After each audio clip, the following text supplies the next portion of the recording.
Yeah, the LI was unfortunate, but you remember that this is the same process that led to the exclusion of Santro Fiapa, Fulorobi, and Lipe people representation.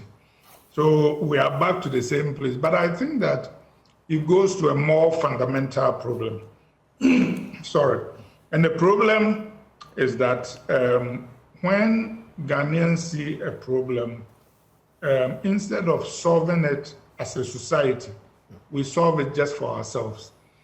The MP were trying to solve the problem of traffic and congestion for themselves, forgetting that it is their duty to solve it for all of us.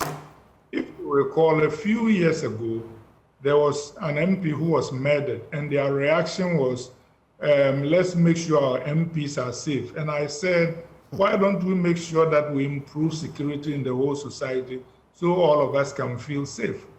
But that is not only a fault of MPs. It sounds like as a society, we have institutionalized the process of what I call checking out of public problems.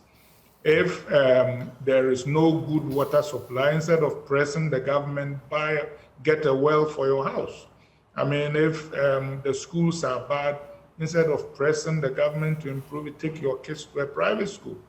This privatization means that the very people who can put public pressure on government functionaries to solve problems, the middle class, solve these problems for themselves, and they check out.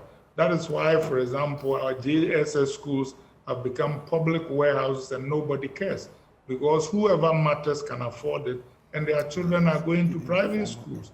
So as a society, we need to look at solving problems for the public. Traffic problems in Accra could be solved. One-way traffic, certain times of the day. You know, for example, you can get 3 lanes going one way from 7 to 10. You can, there are a lot of things do to ease these problems that a lot of people in the public face, instead of trying to solve them for MPs. So let's stop this process of solving problems just for ourselves. And we should improve, obviously, the process of how Parliament deals with these things. Right.